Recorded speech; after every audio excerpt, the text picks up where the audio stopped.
Le corps repêché au large de l'Irlande serait bien celui d'Éric Tabarly. La certitude sera acquise demain après autopsie, mais la famille se dit dès aujourd'hui presque convaincue. Au lendemain du scandale Festina, 6 équipes ont subi ce matin des contrôles sanguins. Sur le tour, la double victoire des Français, Laurent Desbiens et Jackie Durand, redonne des couleurs à cette 8e étape. Avec un mois d'avance, la chasse aux oiseaux migrateurs est ouverte dans 14 départements, selon la loi votée à l'Assemblée. Manifestation d'écologistes dans le Pas-de-Calais. Charles Trenet entraîne les festivaliers de Bretagne avec ce tour de chant en plein air. À 85 ans, il a toujours de la joie pour notre plus grand plaisir. La mode avec le défilé haute couture de Jean-Paul Gaultier en forme d'hommage à Gréco ou à Barbara. Le style Gaultier, du cuir, des plumes et de la fourrure. Madame, Monsieur, bonsoir. Selon la famille d'Éric Tabarly, il y a de fortes présomptions pour que le corps repêché vendredi au large de l'Irlande soit bien celui du navigateur disparu en mer. C'est un ami d'Éric Tabarly qui aura pour charge d'identifier demain à l'hôpital de Waterford le corps une fois autopsié. Sur place, Valérie Fourniou, Jacques Gérard. Ici, la mer, les Irlandais la connaissent. Mais ils savent que rarement, elle rend les corps qu'elle a emportés. La nouvelle de la découverte du corps d'Éric Tabarly en a surpris plus d'un à Dunmore East. Comme Alan. Fils de pêcheur, il était présent vendredi quand le bateau de pêche français a accosté avec à bord la dépouille d'un homme. Oh, ils étaient choqués. C'était difficile pour eux. C'était pas facile d'avoir un corps comme ça. Le patron a dit qu'il y avait le nom Éric Tabarly écrit sur le pullover, sur le corps. C'est le patron pêcheur qui l'a vu. Oui. Le corps a été retrouvé à quelques 10 000 nautiques de l'endroit où Éric Tabarly a disparu il y a un mois. C'est un bateau semblable à celui-ci qui l'a repêché dans ses filets. C'est à peu près comme un miracle, quoi, parce que c'est assez rare par ici. Tellement qu'il y a de courant, ils doivent s'en aller dans les grands fonds et puis c'est rare de pêcher quelqu'un, quoi. Puis surtout Tabarly. C'est un grand monsieur. Ouais, c'est ça, quoi. La dépouille repose actuellement à la morgue de l'hôpital de Waterford, au sud de l'Irlande. La police locale reste prudente sur l'identité du corps, même si elle a retrouvé sur lui notamment un ciré jaune et un pantalon de coton rouge, la tenue préférée d'Éric Tabarly.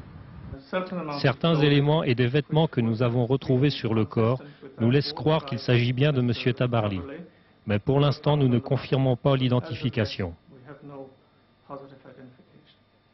L'autopsie aura lieu demain, car les enquêteurs irlandais attendaient de recevoir la fiche dentaire d'Éric Tabarly, qui ne leur est parvenue seulement ce matin par fax. Seule la comparaison des deux dentitions leur permettra d'identifier le corps avec certitude. Et pour l'instant, la femme d'Éric Tabarly et ses amis les plus proches ne comptent pas venir en Irlande, sauf s'ils doivent rapatrier ses cendres. Les suites de l'affaire Festina sur le Tour de France, la suspicion de dopage sur le peloton, mais aussi sur l'ensemble du milieu sportif s'installe dans les esprits. Bernard Hinault et Laurent Fignon appellent à éliminer les pourvoyeurs et souhaitent que l'enquête aille jusqu'au bout. Dès ce matin, 6 équipes à Brive, avant le départ de l'étape, ont subi des contrôles sanguins. Olivier Galzi et Jean-Pierre Pasteur. Le vainqueur du jour, Jackie Durand. Une victoire qui donne automatiquement 2 privilèges à l'arrivée, les interviews et le contrôle antidopage.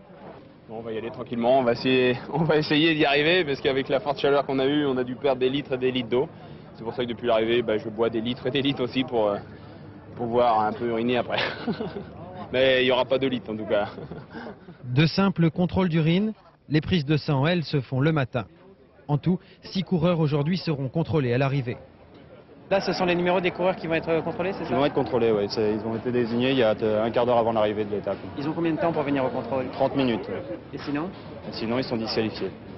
Mais tous ces contrôles ne permettent pas aujourd'hui de révéler la trace des dopants nouvelle génération. Problème. Il faut immanquablement que l'affaire du dopage sorte du Tour de France, des journalistes, des coureurs, des organisateurs qui n'ont aucune expertise médicale et que les hommes de science viennent en quelque sorte à notre secours et nous disent ce qu'il est possible de faire, ce qu'il n'est pas possible de faire, comment on doit organiser les contrôles pour qu'ils soient fiables, car j'entends dire partout, les contrôles ne servent à rien, ils sont dépassés, ils ne sont pas fiables. Et bien que ceux qui savent cela nous expliquent comment il faut qu'ils redeviennent fiables. Alors là, nous aurons fait un grand pas. Mais en attendant, le Tour continue avec ses contrôles, ses coureurs et ses rumeurs. Où l'on parle maintenant de TVM, Un mécanicien de cette équipe aurait été arrêté en France en mars dernier en possession de produits dopants. Est-ce que le mécanicien incriminé est toujours avec vous maintenant? Je ne peux pas vous dire. Je n'aime pas dénoncer quelqu'un. Est-ce que vous l'avez renvoyé? Vous me posez des questions, je ne peux pas y répondre. Chez TVM, on ne dit pas grand-chose en fait. Comme chez Festina hier, on préfère parler de la course et rien que de la course. La double victoire française, celle de Laurent Desbiens, nouveau maillot jaune, et de Jackie Durand, vainqueur de la 8e étape, a redonné quelques couleurs au Tour de France, mais n'a pas réussi à consoler le public après le départ de Richard Virenque. Ambiance le long des routes où le sport reprend malgré tout ses droits. Alexandre Cara et Nathalie Gallet. 24 heures après de Festina sur le Tour, il ne reste que la caravane publicitaire. Les coureurs s'en sont allés, mais à chacun de leur passage, les voitures Festina se payent un franc succès, comme un au revoir par procuration. Je suis dégoûté parce que bon, il n'y avait que les champions, je vois pas, c'est pas juste qu'ils arrêtent les coureurs, qu'ils arrêtent les autres. Bon, il y en a un qui a fait une faute, il ne faut pas que les autres y prennent aussi. On les accusait sans qu'ils soient jugés. Moi, coureur du Tour de France, je n'aurais pas pris le départ hier du prologue. C'est un petit peu ridicule parce que je pense qu'ils font des efforts surhumains. Ils doivent tous utiliser des produits pour les aider un petit peu. Si on devait sortir l'équipe Festina, il fallait les sortir toutes alors. On va en sortir aucune. Si la course a repris ses droits, le malaise, lui, persiste. Le long des routes, les banderoles sont nombreuses. Mais pour tous, c'est d'abord une prise de conscience. Entre amis ou en famille, on en discute. Pour et contre, c'est-à-dire pour la bonne image du sport, c'est vrai que c'est la bonne décision, mais sinon pour les coureurs eux-mêmes, c'est quand même très sévère, je pense. Je pense c'est mal pour le cyclisme et pour le Tour de France, mais les coureurs innocents. C'est vraiment pas des performances physiques, il y a quand même un soutien derrière, c'est pas exactement le corps humain, la machine humaine qui gagne, quoi. C'est dommage peut-être pour les coureurs, mais je ne pense pas qu'ils ne soient pas impliqués totalement dans le dopage. Je doute que ça soit fait à leur insu. Pourtant, étape après étape, la ferveur du public ne se dément pas. À l'arrivée, on applaudit avec enthousiasme les héros du jour. Pour le cyclisme et les coureurs, on a le regard des enfants. On ne veut retenir que le bon exemple. Le Tour de France ne pouvait pas rêver mieux aujourd'hui. Double victoire, je vous le disais il y a un instant, des Français. Jackie Durand a enlevé la 8e étape à Montauban, signant ainsi la première victoire française depuis le départ. Quant à Laurent Desbiens, il s'est emparé du maillot jaune de leader détenu par l'Allemand Jan Ullrich sous une chaleur caniculaire. Résumé de ces quelques 190 km, Laurent-Frédéric Bollet. Laurent Desbiens a fait mieux que bien. Il est ce soir le nouveau maillot jaune du Tour. Et au lancer du bouquet de fleurs, il est même très bien. Et dans la série Jour Glorieux, honneur aux Français, puisque c'est Jackie Durand qui remporte la 8e étape entre Brive-la-Gaillarde et Montauban. 190 km disputés sous une chaleur torride. Toute l'étape n'a donc été qu'une quête à la fraîcheur, au bien-être. Difficile pour ne pas dire impossible, le parcours passé par Salviac, rien que le nom fait peur. Les conditions climatiques, 36 degrés à l'ombre, qui dictent donc leurs lois et qui font souffrir. Un relief cassant et des chutes collectives rythment le début de course. Même la présence du Lot n'arrive pas à calmer les esprits. Jackie Durand déjà, le Lavallois, vide ses bouteilles et pas seulement dans sa gorge, mais il est prêt à se battre jusqu'au bout. Ils sont 7 échappés avec pratiquement 9 minutes d'avance sur le peloton. Un peloton dans lequel on trouve Jan Ullrich et ses coéquipiers, une vraie garde rapprochée. L'Allemand a renoncé à défendre son maillot, coûte que coûte. À sa manière, le maillot jaune qui est d'ailleurs une place fortifiée qu'il va falloir conquérir. Le sprint est lancé par l'Italien Taffi, mais c'est Jackie Durand qui donc s'impose en force. Le peloton, lui, concède finalement 7 minutes 46 secondes. Desbiens devient le nouveau leader, 14 secondes devant Taffi, 43 devant Durand. Jan Ullrich rétrograde à la 5e place au général, 3 minutes 21 derrière Desbiens. Juste avant les Pyrénées, la messe n'est peut-être pas encore dite sur le Tour. La chasse aux oiseaux migrateurs s'est ouverte avec un mois d'avance dans 14 départements après l'adoption plutôt controversée de la loi votée par l'Assemblée. Dans le Pas-de-Calais, quelques 200 écologistes ont manifesté leur désapprobation alors que des forces de police s'interposaient entre ces manifestants et les chasseurs regroupés dans la réserve naturelle du Platiédois. Caroline Marie, Dominique Mas. Tu vois qu'en face de toi, il y a un barrage de CRS et on est dans l'impossibilité de circuler librement dans cette réserve naturelle. Donc c'est par la force qu'on est contraint de remonter. Ils vont pas nous tabasser quand même. Une réserve naturelle aux allures de camps retranchés. 2 escadrons de gendarmerie mobile empêchent les écologistes de rejoindre les chasseurs. Il s'agit d'éviter les affrontements. Ça veut vraiment dire que cette réserve naturelle, elle appartient aux braconniers. Et bon, je ne sais pas si vous avez vu cette tribu de CRS, en plus, ils sont protégés. C'est plus une réserve naturelle, c'est une réserve surnaturelle qu'on a ici au Platier-Doigt. Le Platier-Doigt accueille depuis 20 ans les espèces sauvages en route vers le sud. Le problème, c'est qu'il accueille aussi les chasseurs. Il est incongru de chasser dans une réserve naturelle d'une part qui protège les oiseaux migrateurs et puis il y a peut-être des espèces de gibier mais il y a également des espèces protégées qui n'ont pas terminé leur nidification et en fait les chasseurs mettent en péril ces nichés. Les chasseurs, eux, revendiquent ces quelques hectares. Les huttes de chasse existaient avant la réserve et depuis, les pouvoirs publics les ont toujours tolérées. Les gens, ils sont extrêmement attachés, ils ont travaillé comme des fous pour arriver à un résultat comme celui-là. Vous voyez comme c'est beau. Comprenez à quel point on peut être attaché à quelque chose d'aussi fabuleux, quoi. Écologistes et chasseurs sont au moins d'accord sur un point. Ils veulent que l'État définisse clairement les contours de la réserve. Car la chasse ouverte hier va se poursuivre jusqu'en février. Commémoration ce matin à Paris sur l'esplanade de Grenelle de la rafle du Veldiv. Commémoration du 16 juillet 42. Le maire de Paris, Jean Tibéry, a déposé une gerbe à la mémoire des déportés 56 ans après que des milliers de juifs parisiens aient été arrêtés par la police française pour être parqués au vélodrome d'hiver avant d'être déportés. Et puis cet après-midi, Charles Millon s'est rendu à la maison des enfants d'Isieux à l'occasion de cette journée de commémoration. La présence du président de la région Rhône-Alpes, élu, je vous le rappelle, avec les voix du Front National, a troublé la centaine de personnes déportées et enfants de déportés qui se recueillaient. Ils ont conspué Charles Millon. Les secours commencent de s'organiser en Papouasie après le raz-de-marée qui a déferlé sur la côte nord. Le bilan s'alourdit d'heure en heure. 600 corps ont déjà été repêchés. On redoute que le nombre de victimes dépasse le millier. Des produits de première nécessité et des médicaments sont acheminés dans cette région difficile d'accès. Thierry Curtet. 24 heures après le raz-de-marée, le bilan n'est pas encore définitif. 700 corps ont été dénombrés, mais les premiers secours avancent des chiffres allant de 1000 à 1500 morts. J'étais sur la côte 10 minutes après le séisme. Nous avons entendu comme une détonation. Et là, on a vu la mer s'élever et déferler vers le village. Nous n'avons eu que le choix de courir pour sauver notre vie. Alors j'ai commencé à courir avec toute ma famille à travers le lagon. La bande de terre abritait 7 villages entre Lagon et Pacifique, dont il ne reste plus rien. 3 vagues se sont succédées de 7 à 10 mètres de hauteur. Le tremblement de terre qui a déclenché le tsunami avait une force de 7 degrés sur l'échelle de Richter. Son épicentre n'était qu'à 33 km de la côte. La plupart des blessés ont des fractures multiples. Les gens ont été emportés, ont coulé, se sont noyés. Je pense que des milliers de gens sont portés disparus. Quant aux survivants, ils ont été frappés par des arbres, emportés par les vagues. L'opération de secours est organisée par l'Australie, mais la zone ne permet pas à des avions gros porteurs de se poser. Le dernier raz-de-marée dans cette région date de 1930.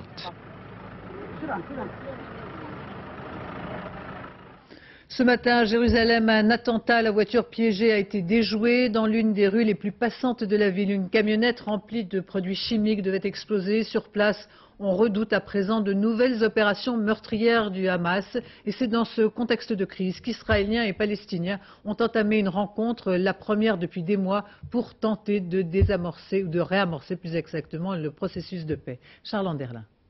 C'est une véritable catastrophe qui a été évitée de justesse. Au volant de cette camionnette piégée, un Palestinien est parvenu jusqu'au centre de la Jérusalem juive. À 8h30 ce matin, il a tenté de faire fonctionner le détonateur.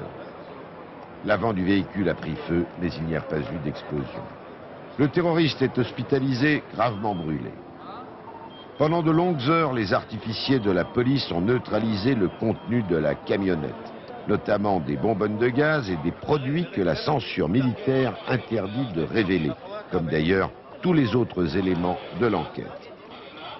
Les responsables de la sécurité attribuent cette tentative d'attentat au mouvement islamiste qui, disent-ils, voulait torpiller ainsi la rencontre ce soir entre le ministre israélien de la Défense et le numéro 2 de l'OLP à Tel Aviv. Ils rappellent qu'il y a seulement 8 jours, à Gaza, le djihad islamique avait promis la reprise des attaques suicides. Alors que le cheikh Yassine, le chef du Hamas, a répété que son organisation poursuivra la lutte contre Israël.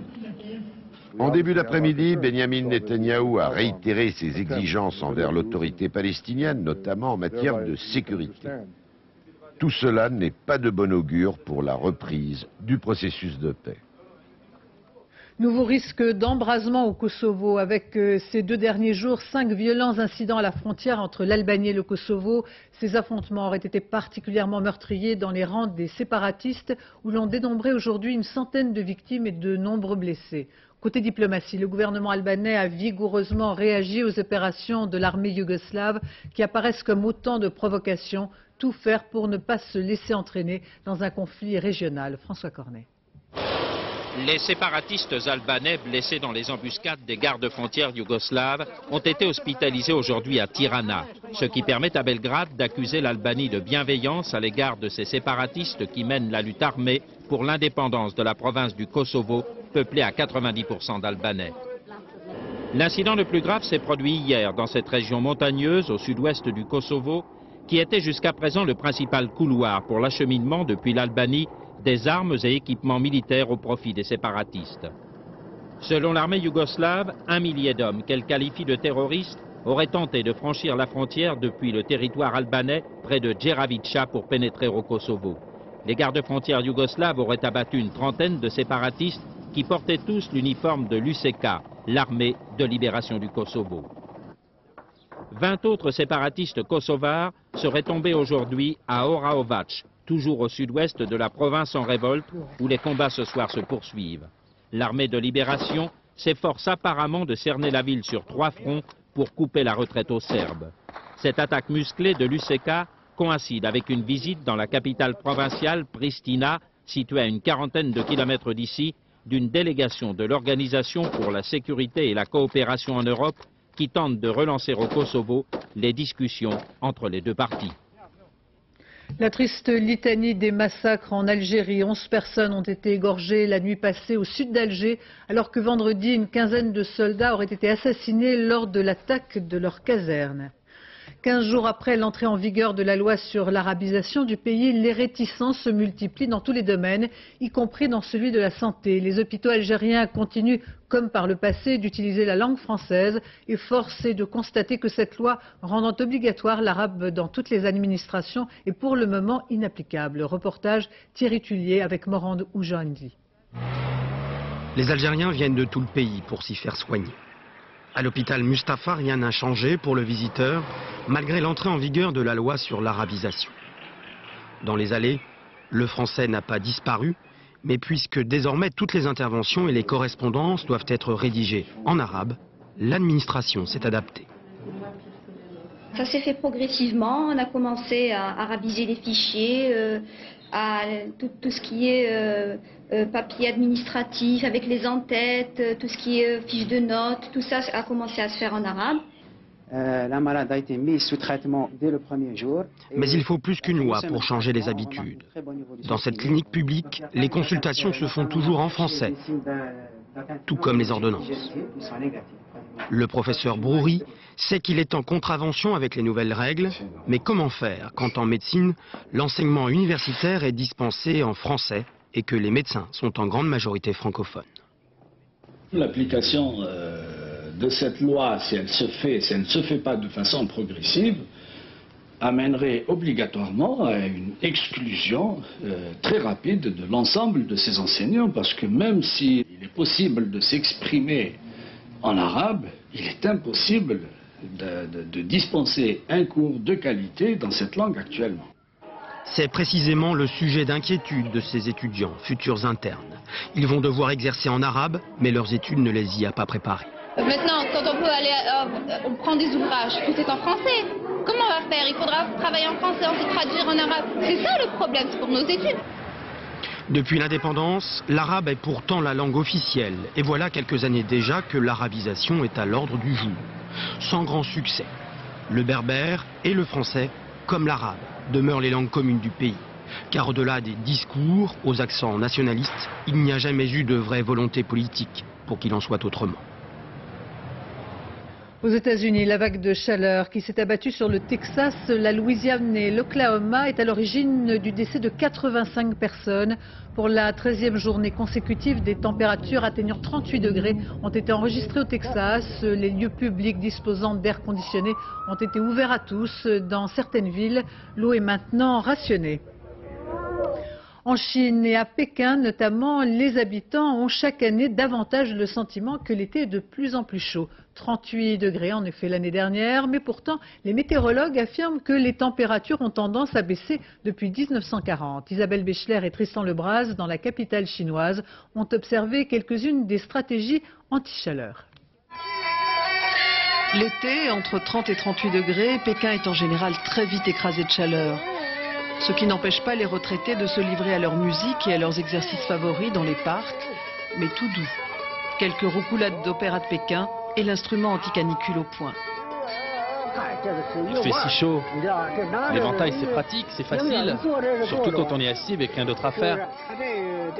À l'étranger, les gens ne se servent pas d'éventail, ils ne trouvent pas ça pratique. Nous, on s'en sert depuis toujours.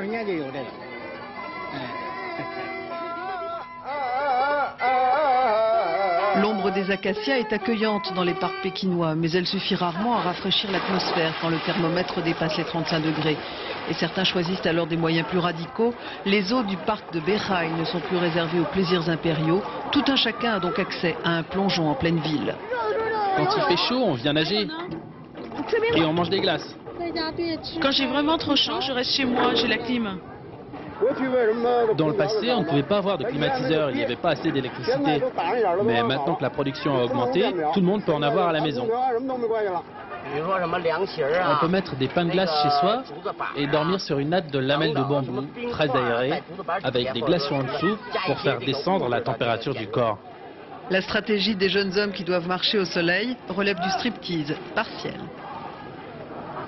Torse nu, ce serait pas convenable, le vent sur le ventre, ça fait du bien. Le tricot de corps rouloté sous les aisselles est une spécialité locale. Il semble qu'en Chine, la chaleur attaque par l'abdomen, contrairement à nous qui la redoutons par la tête. Autre partie du corps particulièrement sensible ici, le mollet. Une jambe couverte et c'est tout un corps qui bout. Il ne reste plus qu'à se ruer sur le fruit de l'été, dont des pyramides entières trônent à l'angle des rues de la capitale, la courge occidentale. La pastèque, ça rafraîchit mieux que n'importe quelle boisson. Moi, il m'en faut une tous les 2 jours. Pour les enfants facilement accablés de chaleur, rien ne vaut la poussette à claire-voie, en bambou, et la coupe quasi rasée. On l'étale que pour éviter les rougeurs et ils portent un grand bavoir de coton. Ce petit tablier, c'est contre le soleil. Et puis la nuit, ça évite qu'elles prennent froid par le nombril quand on met le ventilateur.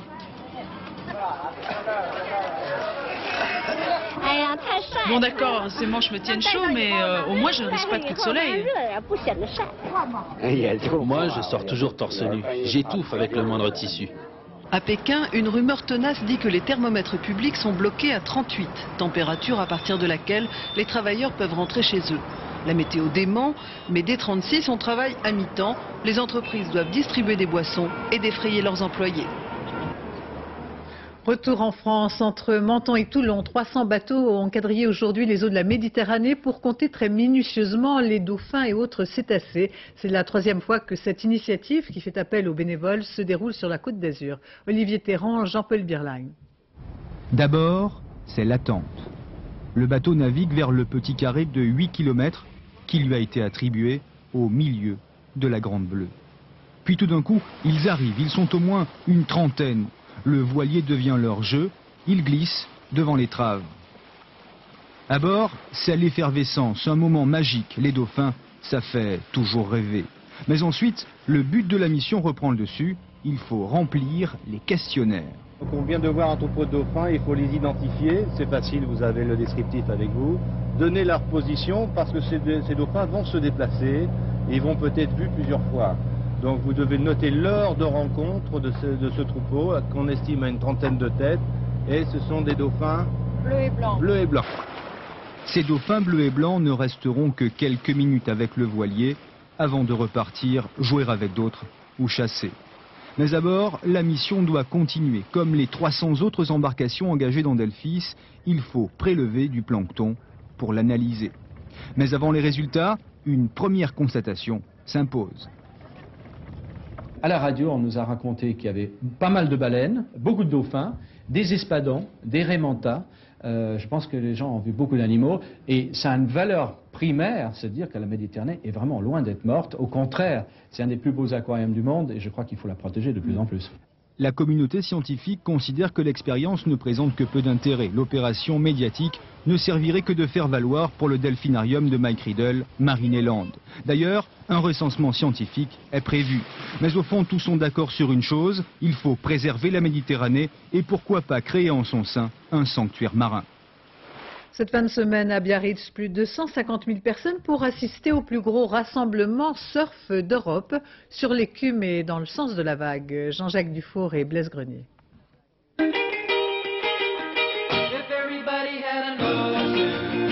À Biarritz, les adeptes de la pelle et du seau font un peu ringard. Dans le coin, au château de sable, on préfère le surf. Pourtant, et malgré la vogue de ce sport, on ne recense pas plus de 6 000 licenciés. Si vous vous demandez pourquoi, voilà la réponse. Parce que c'est extraordinairement difficile d'entrer en contact avec tout le monde. Le surf est un sport de liberté, d'autonomie. Les gens refusent beaucoup tout ce qui est cadré et tout ce qui est discipline.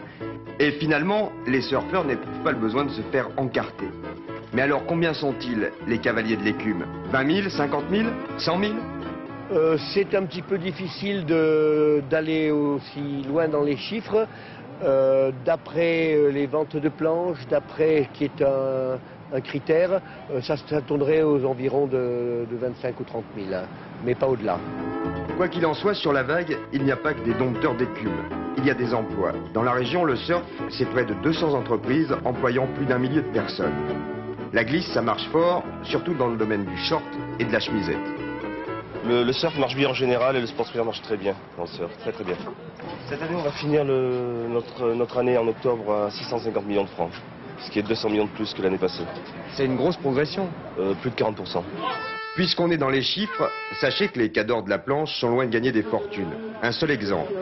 En 96, et après 6 ans de carrière, le champion du monde, Kelly Slater, n'avait amassé que 400 000 $. La même année, en 8 mois, André Agassi avait récolté 900 000 $. Ah, c'est clair. Moi, je m'occupe essentiellement des meilleurs surfeurs européens.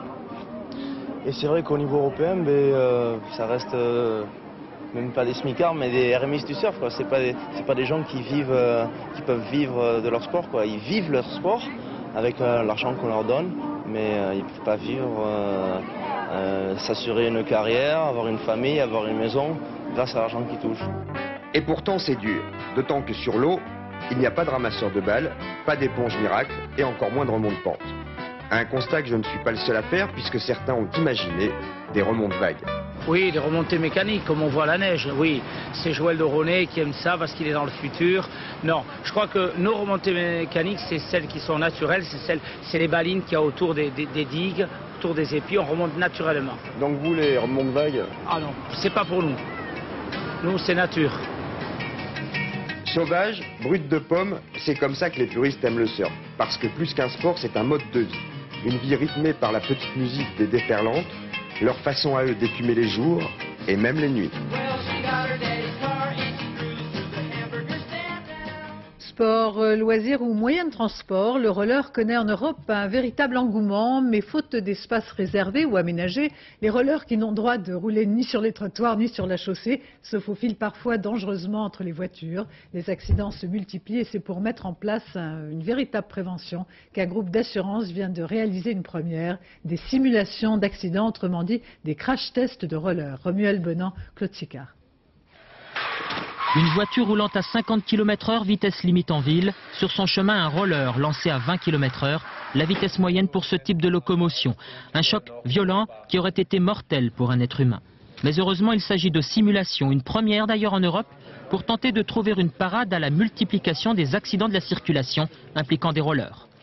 Le roller s'est mis dessus, la tête a frappé contre la vitre et a giclé à 19 mètres plus loin en arrière. Ils atteignent des vitesses relativement importantes de l'ordre de 30 km/h et ensuite c'est relativement difficile de freiner. La difficulté de freiner, d'après ces crash tests, c'est le facteur essentiel expliquant la gravité des accidents des rollers. Du coup, les patineurs heurtent l'obstacle avec une force 25 fois plus grande que dans le cas d'un piéton. Les rollers, sport loisir à la mode chez les adolescents et nouveau moyen de transport pour les citadins. En 1997, 1 400 000 paires se sont vendues en France, 700 fois plus qu'il y a 5 ans. Seulement voilà, en sortant du magasin, personne ou presque ne sait réaliser ceci. Des gestes techniques indispensables à la sécurité des patineurs en ville, mais en France, aucune formation sérieuse n'existe. Il faut quelqu'un pour les enseigner. Le problème, c'est qu'actuellement, le roller est considéré comme un sport, donc il nécessite un brevet d'État pour pouvoir enseigner ce sport. Et il n'y a personne quasiment pour enseigner ce sport. Des patineurs de plus en plus présents sur les trottoirs avec les piétons et sur la chaussée parmi la circulation, un véritable casse-tête pour les autorités.